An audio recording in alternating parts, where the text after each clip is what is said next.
What's up, guys? This is John, uploading this video for emptyforum.com, a project where I post essays and articles about personal development, the nature of reality, and the mastery of relative domains.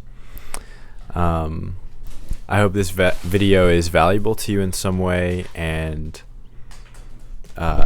enjoyable to watch. I encourage you to check out the site. There's not much on there yet, but I'll continue to upload good stuff, and I think some of it can be of real use to people out there. I understand that everything I say in this video will seem absurd when I look back on it. My words will be imprecise, my statements inaccurate, my expression inauthentic, and my perspectives diluted.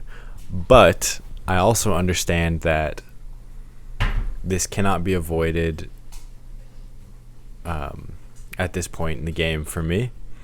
So I'm going to upload it anyway because I feel a strong drive to do so, to share. Because I've come across a lot of really good, really useful stuff that I think you guys will enjoy and benefit from. So watch the video at double speed if you like, and try and extract as much benefit from it as possible. Thank you. I'm making this video to offer you a perspective on the absolute truth and relative life that can loosen up your investigations and help push you down avenues that you hadn't traveled. So the perspective I'm going to offer is, I could sum it up by saying, normal life is absurd and the absolute is normal. By this I mean that, well, first, the reason I'm offering this perspective is because oftentimes as contemplators, as seekers of the truth, as people moving towards power and freedom,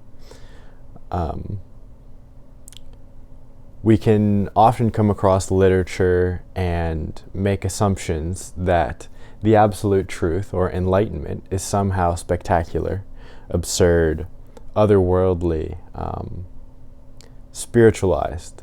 I'm going to offer you the position that maybe these concepts are limiting your investigation of what is so, because they cause you to assume that the absolute is something. And as soon as you've assumed this, you're going to look for that something and overlook everything else. Similarly, but on the opposite end of the spectrum, we tend to look at normal life as obvious. These are two ends of the spectrum. The absolute being absurd and mundane life being obvious. In this video, I want to offer you the perspective that these can actually shift, and the absolute can be seen as that which is normal, and mundane life can be seen as that which is absurd. And I'm not saying that this perspective is more true, but I'm saying it's worthwhile. It's valuable to adopt, at least periodically in your contemplations, because it empowers you to look in a different way. So to start off, I'll speak from my experience here. When contemplating the absolute a few years ago, when I first started, I was assuming that it would be an experience of the universe, or an experience of something vast, something immaculate. And while yes, I have had experiences like this through meditation, psychedelics, contemplation, it seems to me that these experiences are not of the absolute necessarily, but are perceptions just like any other perceptions. And the truth of the absolute is actually the most normal, the most obvious thing that I've come across. It is just being. Again, from experience, the more I contemplate, the more I question life, the more I question myself, emotions, perceptions, thoughts, mind, relationship, socializing, language, the universe, all of these things. What happens is that it starts to unfold as completely absurd. The fact that it is possible is beyond comprehension. And then the actual structure, mechanism, and way of things is immaculate. It is perfect, and it is genius. There are no words for it. I could say it's impossible. It's fucking absurd, basically. So the average person, or the average contemplator, can spend their whole life, I think, looking at life itself as something to be dismissed, as too obvious, so as to not warrant questioning. In so doing, you're going to miss out on a lot of the valuable stuff of life, because you just assume you know what it is. End of story.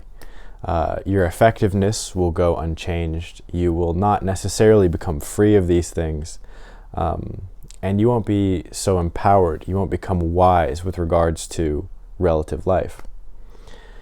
Similarly, I think that it's possible for us as contemplators, as people going for the truth, to assume that the truth is some way, is something.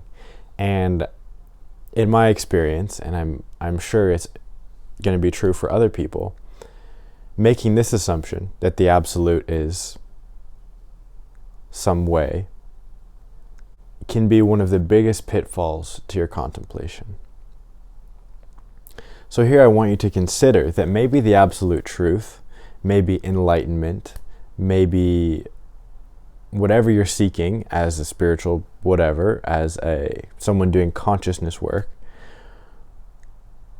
I want you to consider that it is immanent in your experience already. It is in the place that you are. It doesn't negate the experience you're having right now.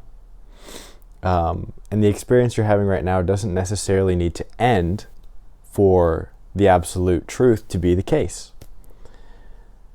I want you also to consider that everything that you assume is normal and obvious is also worth considering in a serious way. And this includes you, your person, which is the main thing that we're going to overlook here as obvious. We take ourself to be evident and not really worthy of questioning, when really that thing should be your prime subject of contemplation. I suppose the message in the end is not really that the absolute is normal and that mundane life is absurd, because neither of these things are really true. The absolute is not really any way, and mundane life is just what it is. The labels absurd and normal are something that the mind can attribute. And what I'm pointing to is that if you expect things to be some way, then you will look for them to be that way. In so doing, you'll overlook all the other possibilities of the way that they are. So be open. Maybe the absolute is so obvious that you overlook it.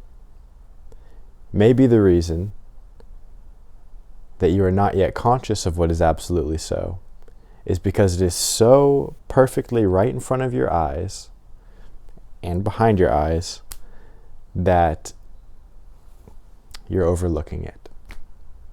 And maybe your life, maybe your woes and your struggles are there simply because you're overlooking the whole functional mechanism that you are as obvious. Maybe your relationship to the world can be greatly empowered by investigating the things that you now think you understand, such as emotion, self, relationship, communication, language, and so on. So keep contemplating, be more open, and let go of everything that you think you know. Because in the end, it's all been constructed, and none of it's doing you any good in the contemplation.